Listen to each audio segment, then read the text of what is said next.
से वार्ता भी कर रहे हैं। अभी आप लोगों ने भेलवा पंचायत में भी लोग इकट्ठे हैं, ढेर पैमाने पर बड़े सारे लोग।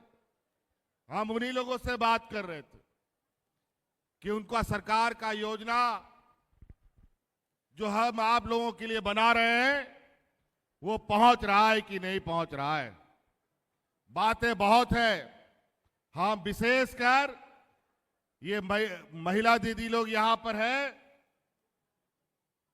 हम इनसे जोर से आवाज सुनना चाहते हैं। मुख्यमंत्री मैया योजना आपको पसंद आया? जोर से पसंद आया? चलिए, बहुत बहुत धन्यवाद। ये इस राज्य की आधी आबादी के लिए एक ऐसा योजना है, एक ऐसा कदम है जो महिला सशक्तिकरण के लिए मुझे लगता है इस राज्य के लिए एक मील का पत्थर साबित होने जा रहा है। हम लोग सरकार बनाए थे 2019 में, हमने सरकार बनाया और 2019 में सरकार बनते ही आपको पता होगा कि कोरोना के चपेट में पूरा देश दुनिया सिमट गया था। हाट मोटर गाड़ी घोड़ा नौकरी चाकरी सब बंद, कोई काम धाम नहीं होता था। उस कोरोना में भी हम लोग चुपचाप नहीं बैठते थे। आपको याद होगा इस कोरोना काल में भी आपका ये भाई, आपके परिवारजन जो काम करने के लिए अलग अलग राज्यों में जाते थे, उनको हम ढो ढो करके आपके घर में पहुंचाने का काम कर रहे थे।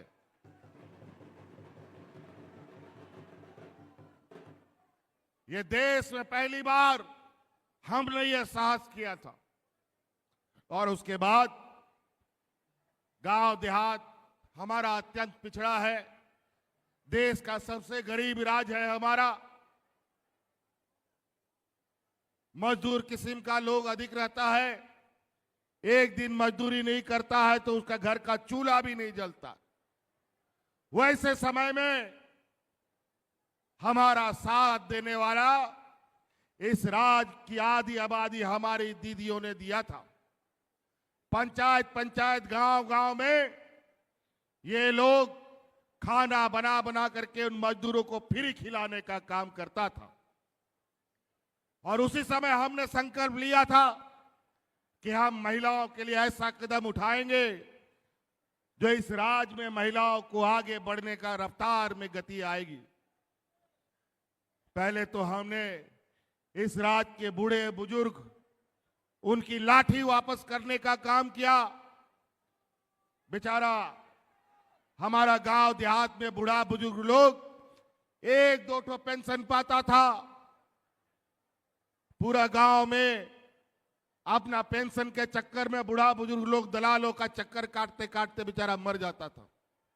लेकिन हम कानून बना दिया कि इस राज्य में कोई बूढ़ा बुजुर्ग बिना पेंशन का नहीं होगा, तो सबको पेंशन देने का कानून हम बना दिया।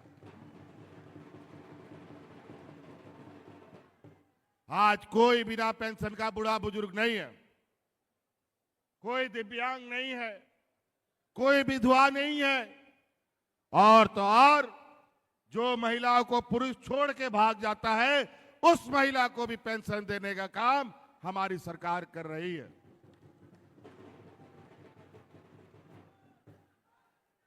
कई ऐसी चीजें हम योजना गिनाने लगेंगे तो योजना हमारे विपक्ष जो 20 साल तक इस राज्य में राज किया, 20 साल में भी नहीं कर पाए और 50 साल में भी ना कर पाते, जो हम लोगों ने मात्र 4 साल में किया है। और उसमें भी हमारे विपक्षों का पेट में दर्द, हमको आए दिन 2 साल तक तबाह तबाह किया, परेशान किया, झूठा आरोप लगा लगा करके जेल में भी डाल दिया। लेकिन आप गरीब गुरुआ का आशीर्वाद से फिर से हम ये मजबूती के साथ आपके सामने खड़े हैं। आप लोग तो पहले भी हमको देखे, पहले हमारा कैसा दिखने में हम लगते थे, अब कैसा हो गया। ये बेईमानों की वजह से हम लोग को इतना परेशानी झेलना पड़ा कि सरकार कोई काम करे, ईडी, सीबीआई, इनकम टैक्स, अनेक संवैधानिक संस्था को लगाकर हमें काम में रोड़ा लगाने लगे, हक अधिकार मांगने लगे तो जेल में डालने लग गया। यह स्थिति 1,36,000 करोड़ रुपया कोयला का बकाया अभी तक नहीं दे पाया है। अगर 1,36,000 करोड़ रुपया का सूद ही हमको मिल जाता तो उससे राज्य की रफ्तार, विकास की रफ्तार में कई गुना तेजी होती। कुछ भी नहीं, सब चीज में कटौती, सब चीज में सौतेला व्यवहार। गरीबों के लिए इनके डबल इंजन के कार्यकाल में इन लोगों ने 11 लाख गरीबों का राशन कार्ड डिलीट कर दिया। उस समय सामान्य जीवन में कोई कोरोना नहीं था, कोई विपत्ति नहीं था। उस समय लोग राशन कार्ड हाथ में ले लेकर के भात भात मरा था। हम लोग सरकार बनाए, अतिरिक्त 20 लाख राशन कार्ड बना करके हरा राशन कार्ड गरीबों में बांटने का काम किया। लेकिन हम लोग को राशन खरीदने नहीं देता था सरकारी दुकान से। कभी 2 महीना, कभी 3 महीना, कभी 1 महीना, आए दिन ये लोग सरकारी दुकान से हमको राशन ना खरीदने दे, खुले बाजार से खरीद के देना पड़ता था। एक आध महीना आगे पीछे राशन कार्ड में होते रहता है अभी भी ये सौतेला व्यवहार। इस राज्य के गरीब गुरुआ लोगों को आवाज देने के लिए हम लोग 3 साल तक भारत सरकार के पास जाकर के नाक रगड़ते रहे, लेकिन गरीबों का आवाज नहीं दिया। अंत में हमें अपना निर्णय लेना पड़ा कि रखो तुम अपना आवाज, हम अपने गरीबों को अब आवाज बना करके राज्य सरकार अपने से देगी। और आज बड़े पैमाने पर अब आवाज को स्वीकृति मिल रही है। आने वाला 5 साल के अंदर सभी गरीबों को अब आवास का घर बना के देने का हमारा लक्ष्य है। और अभी हमको पता चला है कि भारत सरकार जो पैसा हम पहले मांगते थे वो पैसा दिया नहीं 4 साल तक। अभी चुनाव आया है तो अभी 1.5 लाख गरीबों को आवास का पैसा स्वीकृत किया है। अरे वाह, ये तो 4-5 लाख लोग का आवास, लेकिन बाकी जो 20 लाख लोग हैं उनको आवास कौन देगा? इसका जवाब इनके पास नहीं है। ये व्यापारियों की जमात है, ये पैसा वैसा गरीबों को नहीं देगा, बल्कि आपसे महंगाई बढ़ा करके आपके जेब से पैसा काट करके अपना जेब भरने का काम करेगा। आज हम गरीब, यहाँ गांव देहात का लोग इतना गरीब है बेचारा कि 2 वक्त का खाना नहीं जुटा पाता। आज उन गरीबों का हम लोगों ने 200 यूनिट बिजली फ्री किया, उसका बकाया फ्री किया ताकि वो अपना आर्थिक ये से ज्यादा ना जूझ पाए। तो कई ऐसी चीजें हैं। मुख्यमंत्री मैया योजना जो हम लोगों ने शुरू किया है, लगभग 1 लाख से अधिक 28 लाख जामताड़ा जिला में महिलाएं मुख्यमंत्री मैया योजना का लाभ ले रही है। और आज बटन दबा करके सभी महिलाओं के खाते में दूसरा किस्त भी यहां से जाने वाला है। महिला जामताड़ा की जो महिला समूह है, इन सबको मैया योजना का जो लाभ ले रहे हैं। तो कई ऐसी चीजें हैं। नौकरी चाकरी को लेकर हमारे काम कर रहे हैं आंगनबाड़ी सेविका, सहायिका, हमारी जलसाइया, सभी को, सरकारी कर्मचारी, सभी लोगों को हम लोगों ने हमेशा कुछ न कुछ दिया। आज हमारे विरोधी लगातार इस राज्य में अब इन लोगों ने गिद्ध की तरह मंडराना शुरू कर दिया है। इनके पास विकास की बातें करने के लिए कुछ नहीं है। इन लोगों ने रेलगाड़ी बेच दी, स्टेशन बेच दिया, हवाई जहाज बेच दिया, एयरपोर्ट बेच दिया। आज महंगाई का आलम ऐसा है कि आज जो 2 रुपया का प्लेटफॉर्म टिकट होता था, आज जाके 50 रुपया 60 रुपये क्या हो गया। आज ये हालत, आज किताब कॉपी कलम बच्चा लोग को पढ़ाने के लिए उन सब का दाम इतना बढ़ गया कि गरीब गुरुआ का कमाई तो बढ़ा नहीं और गरीब होता चला गया, लेकिन महंगाई बढ़ता चला गया। आज देश में सबसे सस्ते में पेट्रोल डीजल का दाम घट गया है, लेकिन आज देश में पेट्रोल डीजल 100 रुपया पार मिलता है। आज अर्थव्यवस्था का स्थिति इतना बुरा है कि अगर ये लोग 2-4 व्यापारी देश छोड़ के भाग गए तो हमारी स्थिति भीखमंगा की कर देंगे। इसीलिए ध्यान रखिएगा, अभी ये लोग सांप्रदायिक दंगा फैलाने में लगे हैं। अभी आज कल से इन लोग का पूरा गांव गांव पंचायत पंचायत ये लोग घूमने निकलेगा और बोलेगा कि हिंदू खतरे में है, हिंदू मुस्लिम करेगा, आदिवासी गैर आदिवासी करेगा, अगड़ा पिछड़ा करेगा और हम लोगों को आपस में लड़वाएगा।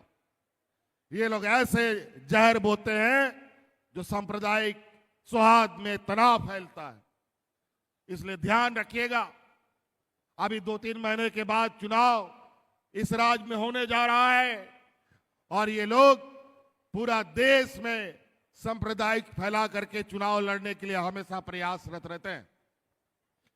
इस बार लोकसभा चुनाव में भी इन लोगों ने पूरा देश में सांप्रदायिक तनाव फैला दिया।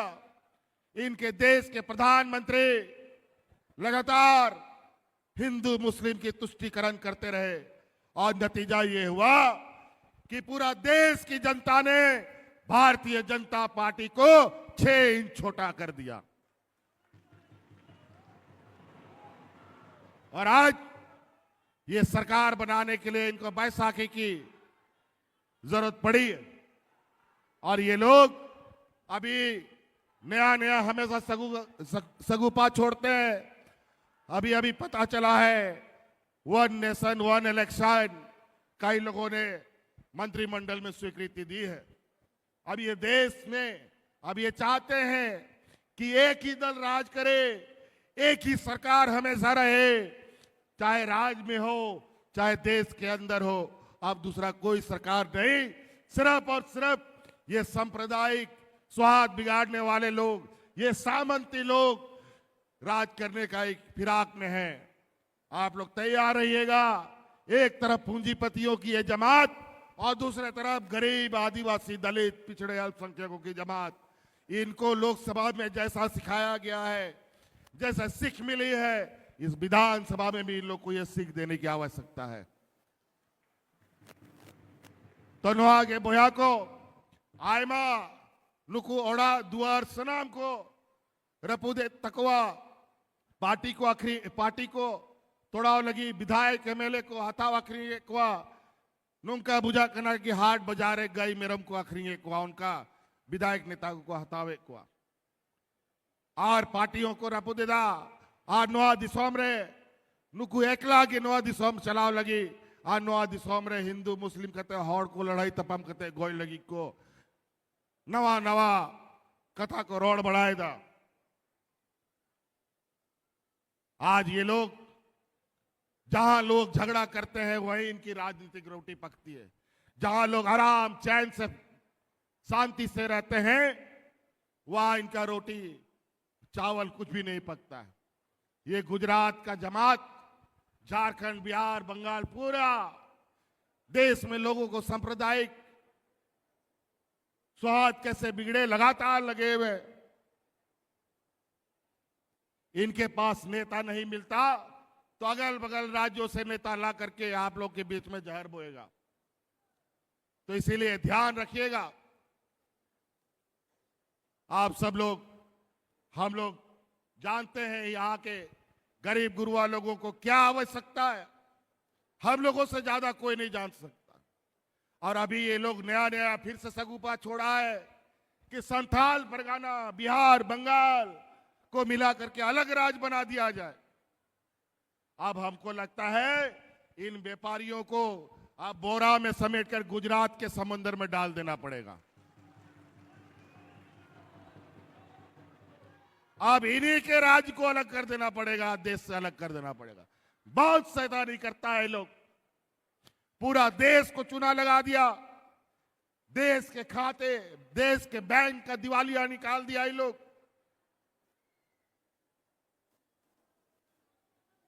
देश को भीखमंगा में लाके खड़ा कर दिया। इनके व्यापारी मित्रों का विदेशों में बैंक में लेन देन पर रोक लगा दिया गया है, लेकिन हमारे भारत देश में सारा बैंक इनके लिए खुला पड़ा है। लूट लो जितना लूटना है। इनके पास गरीबों को पेंशन देने का पैसा नहीं है, इनको हमारी बच्चियों को पढ़ने के लिए सावित्रीबाई फुले के जैसे योजना के लिए पैसा नहीं है, इनके लिए हमारी महिलाओं के लिए कोई पेंशन नहीं है, इनके लिए किसानों का कर्जा माफी करने का पैसा नहीं है, इनके पास गरीबों को आवाज देने के लिए पैसा नहीं है, लेकिन इनके पास व्यापारियों का कर्जा माफ करने के लिए पैसा भरा हुआ है। इसीलिए इनको पहचान के रखिएगा। ये अलग अलग चेहरा बना करके आते हैं, अलग अलग तरीके से। अभी ये लोग मैया योजना बोलता है, ये 2 महीना के बाद बंद हो जाएगा। आज हम जो योजना चालू करते हैं, पीछे पीछे ये लोग भी योजना चालू कर लेता है। अगर ये 2 महीना बंद होगा तो ये योजना आप क्यों चालू कर रहे हैं भाई, जरा बताओ। आज गरीबों को साल में 2 बार धोती, साड़ी, लुंगी भी दे रहे हैं। आज तो आपने सुना कि हमारा महिला दीदी लोग क्या बोल रही है कि सरकार की सारी योजना उसके घर में पहुंच रहा है। और महिला लोग जो पेंशन के लिए, अपना अधिकार के लिए ब्लॉक ब्लॉक, पंचायत पंचायत और दलालों का चक्कर लगाती थी, अब मैया योजना में किसको चक्कर लगाना पड़ा, वृद्धा पेंशन में किसको चक्कर लगाना पड़ा, बल्कि आपके गांव में, पंचायत में जा करके आप पदाधिकारियों ने आपका फॉर्म भरा करके आज आपके खाते में पैसा पहुंचाने का काम किया है। किसी को कोई मेहनत नहीं करना पड़ा, बल्कि पदाधिकारी को हमने गांव गांव भेजा, टोला टोला भेजा और आपके लिए काम किया। पहले सरकार की तरफ से ट्रैक्टर लोगों को मिलता था, आज जाके देखिए सरकार के तरफ से ट्रैक्टर भी मिलता है, बेलेरो भी मिलता है, स्कॉर्पियो भी मिलता है, ट्रक भी मिलता है, मारुति कार भी मिलता है, इनोवा भी मिलता है, सब गाड़ी मिलता है। स्वरोजगार के माध्यम से सरकार से 5 लाख, 10 लाख, 20 लाख, 25 लाख, जो आपको पूंजी चाहिए अपना पूंजी करके अपना काम शुरू कीजिए। किसानों के वैकल्पिक खेती के लिए आप लोगों के लिए बिरसा हरित ग्राम योजना लेके आए हैं, पशुधन योजना लेके आए हैं। आप जानवर पालिए, आप सिर्फ धान गेहूं का खेती ना करके आम, अमरूद, केला, पपीता, लीची, तरह तरह के पेड़ लगा करके आप खेती बाड़ी से जुड़ सकते हैं। आप ये बताओ, क्या आम लोग नहीं खाता है क्या? क्या लोग पपीता नहीं खाता है क्या? क्या लोग मीट मछली नहीं खाता है क्या? और आज झारखंड में मीट मछली, आम, पपीता दूसरे राज्य से आता है। क्यों यहां का किसान खेती नहीं कर सकता? आज इसीलिए आप सब लोग के लिए सरकार खुले तौर पर सिर्फ हेडक्वार्टर में नहीं, आपके दरवाजे में बैठा है। 20 सालों में कभी पदाधिकारी को आप लोग गांव जाते नहीं देखे। यहां कई ऐसा गांव है जहां का लोग ब्लॉक ऑफिस नहीं देखा, बीडीओ कौन है, सीओ कौन है, कभी नहीं देखा। डीसी और एसपी का तो बातें दूर, लेकिन आज बीडीओ, सीओ, डीसी, एसपी गांव गांव जा करके आपकी समस्या का समाधान कर रहा है। इसीलिए हम और बहुत ज्यादा नहीं कहेंगे, हमको और भी कार्यक्रमों में जाना है। 2 दिन तक तो बहुत, 3-4 दिन तो बहुत बारिश हुई और इस बदलाव मौसम के लिए कारण ही हम लोगों ने आपके लिए वैकल्पिक खेती का रास्ता बनाया है। इसीलिए आप लोग और भी खेती के साथ हमारे खेती बाड़ी अपना काम कर सकते हैं। इसीलिए हमारा हर वर्ग, हर समुदाय, हर जाति धर्म के लिए ये योजना, हम लोग किसी जाति विशेष नहीं बनाते।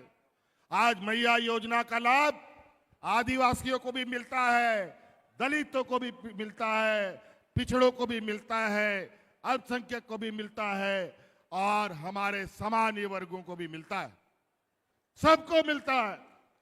किसी के साथ झारखंड सरकार भेदभाव नहीं करती है। इसीलिए आप महिला से हम फिर से जानना चाहते हैं, आप लोग को ये योजना पसंद आया कि नहीं, बताइए। पसंद आया? आपको अच्छा लगा? चलिए, बहुत बहुत धन्यवाद। इन्हीं बातों के साथ इन कथन मुझे देदा जहां तिना गो बाबा बोया बिस्रा पे सटेरकान अलिन सैन को अड़ी अड़ी सराव और गुण मनाओ जोहार। बहुत बहुत आप झारखंड की आवाज YouTube न्यूज चैनल को सब्सक्राइब जरूर करें, लाइक, कमेंट और शेयर करना ना भूलें। जुड़े रहिए हमारे साथ, क्योंकि हम हैं आपकी आवाज।